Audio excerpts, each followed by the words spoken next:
Namaste viewers, welcome to my channel Vedic Ancient Science. Today I'm going to predict for Leo Ascendant as per Vedic Astrology for the month of November 2023. If you know what's your ascendant sign as per Vedic Astrology, then you can watch this video. And if you know your ascendant sign and you know what all promises you have in your chart, that would be excellent to understand the transit of the planets. When I say promises, which means yogas, okay, there are certain kinds of yogas in Vedic astrology which determines the richness, the sufferings, the losses, the gains, marriage, things like that. Okay, so for the month of November, major change you will see because of Rahu and Ketu, the shift of Rahu and Ketu in Pisces, Rahu in Pisces and Ketu in Virgo. That's your 8th house, Rahu 8th house and Ketu 2nd house. Rahu in 8th house. Rahu is a planet, a malefic planet, but it definitely helps you materialistic gains. It'll give you, it may trouble you with your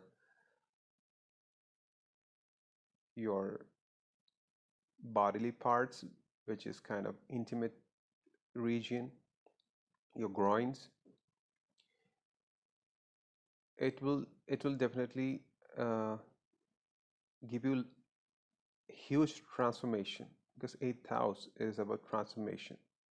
Okay, major changes in life. Some gains can happen, unexpected gains can happen because of this. Rahu and Ketu, they have moved to this house, these houses, 8th and 2nd, for the next 18 months. Okay, for the next 18 months, you can expect transformations, you can expect unexpected gains, unexpected things. I mean, you never ever imagined that those things can happen. Okay, Rahu in 8th house. If you are into astrology, if you are into secret studies, you may get into Tantra. Rahu in 8th house indicates studies of Tantras. And definitely Rahu will trouble you with your bodily parts, as I told you, your intimate parts, your groin, anus, hemorrhoids, piles. Ketu, on the other hand, Ketu in the 2nd house. 2nd house is your eating habits, your mouth. 2nd house is your savings, accumulated wealth, your family lineage. Okay, so Ketu is a planet of detachment, cutting off, spiritual, highly spiritual. I think Ketu is much more spiritual than Guru, because Guru is at least, when I say Guru, it's Jupiter. Guru is at least,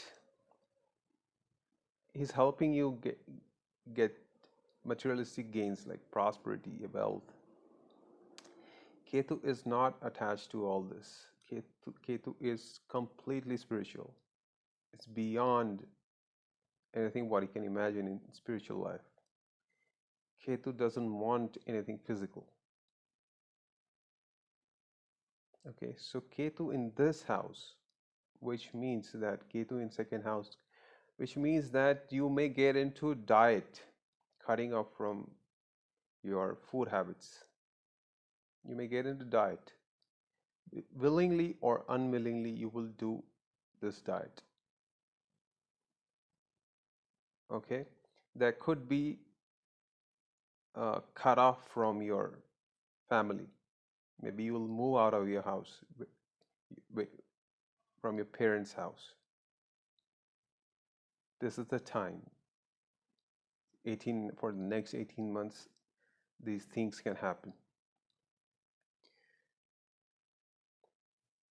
Also, it'll not let you accumulate wealth. It'll try to put barrier. Whatever earnings, whatever gains you'll be getting, you won't be able to save. You will think, why can I not save money? This is the reason. Ketu is behind this. Okay. Now let's talk about Saturn. Saturn, as you know, it's in your seventh house. Jupiter is in your ninth house. So ninth house from seventh house is looking at your first house. Venus is transiting in this first house. Soon, November 3rd, Venus will be joining Ketu in the second house. So Saturn, when transiting, Saturn looks at Venus, money flow is there. But at the same time, if you're married and if you're married and if you're a male, it's not a good sign that Saturn is looking at Venus, because that can create trouble with your wife, the health of your wife. Okay, but at the same time, Jupiter is also looking at Venus, so there is some kind of protection here. As Jupiter and Saturn, Jupiter is in your ninth house and Saturn is in your seventh house.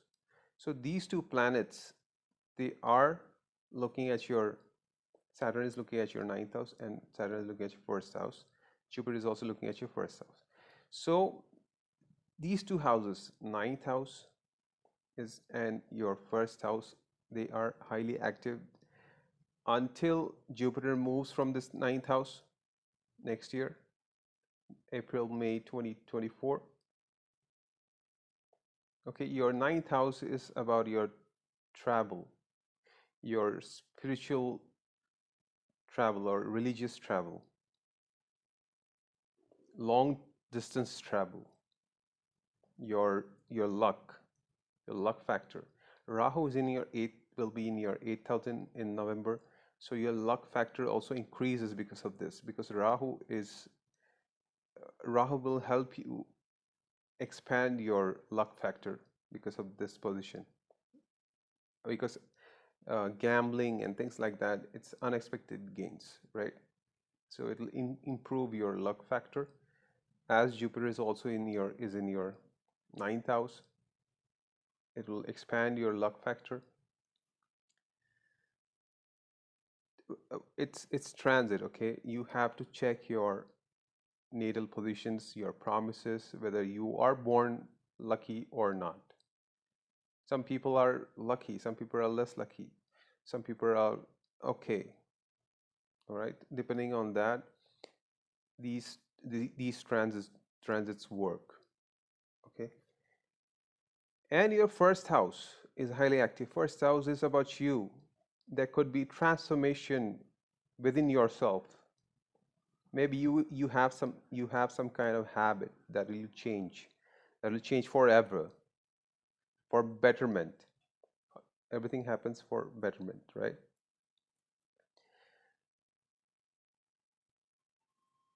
Venus will be moving towards your second house, joining Ketu. Venus, the position of Venus is quite good because it's a karaka of second house. Venus, happiness, money, luxury, wealth. But when these two planets conjuncts Venus and Ketu, it'll definitely try to cut off with Venus aspects, Venus qualities. Okay, could be money. As I told you, Ketu in second house will deprive you of savings. So that factor can come in. Venus is the lord of your third house and 10th house. It's going to your second house. So definitely there will be some issues with your work environment, okay, during this phase when Venus is with Ketu. Okay, I'm going to give you at the end of the explanation of this planetary positions, I'm going to give you important dates about your work, the best times, and um, your gains. Sun, Mars, and Mercury in your third house. Third house is looking at your seventh house, ninth house, sorry. From third house, Sun, Mars, Mercury, they are looking at ninth house. So ninth house is highly active, so which is travel, long-term travel. Okay, so a lot of travelings can happen during this time. Meeting with your, get together with your neighbors, with your siblings. That can also happen during this time. Then after sixth, Mercury will be moving towards your fourth house, and then after 17th, Sun, Mars, Mercury will be in your fourth house. Okay, so fourth house is also highly active for the till March or April 2024. So get together can happen at your place because Sun, Mercury, Mars is in own house. There could be conflicts in your house, but get together for sure will happen after 17th of November. Okay, good planetary positions in your fourth house. Good things can happen related to your fourth house.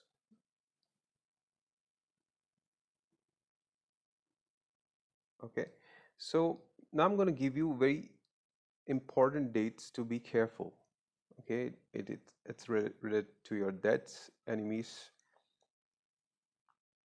diseases, related to your stress, unstress transformations, related to your losses, investments. Okay, so from 17th of November till 20th of November, you have to be careful with your conflicts with your spouse, conflicts with your business partners. Okay, you better be careful with your health. Debts can happen during this time regarding your business, regarding your spouse, partner. From 22nd till 24th, you can expect transformation, unexpected gains, unexpected losses, unexpected stress between 22nd and 24th. So be prepared, prepare your mind to tackle with it. From 3rd of November till 6th of November, there will be losses, okay, unexpected expenditures. It could be, depending upon your natal chart, it could be hospitalization. You may have to visit doctors, asylums. Stress will be there for sure. So be prepared from 3rd till 6th. Now, for your work, best days would be from 28th till 22nd, 26th till 28th. If you want to do some changes regarding your business, that can happen, but at the same time from 28th to 22nd, you will feel kind of low, depressed. Okay, some kind of pressure on your mind will be there, but it should be good time for your business. 26 till 28 also excellent time at your workplace. But at the same time, as I told you in the beginning, there could be some problem related to your work. Okay, but this problem that can happen between 26 till 28. And for gains, I would say from 1st till 3rd of November, excellent time for gains. 28th till 30th of November, excellent time for good gains. Any kind of gains can happen. Okay, for love and for happiness, from 8th till 11th of November should be excellent time. But at the same time, there could be some conflict between your loved ones. So be careful that you don't get into conflicts, because that can result in ending of the relationship. This can happen, yes, ending of the relationship. So try to avoid this if possible. If it's in a natal chart, the promise is there, then you will have to bear the brunt. Okay. And for travel, I would say from 24th till 26th, that travel can happen. Also from 11th till 13th of November, travel, get-togethers, religious travel can happen during this time. Okay, so this is all about it for Leo ascendant as per Vedic astrology for the month of November 2023. I hope you have liked my video and you are liking my videos. If you do like my videos, then do subscribe to my channel and share it with your friends, family, and loved ones. All right, so this is all about it, and thank you very much for watching. Namaste.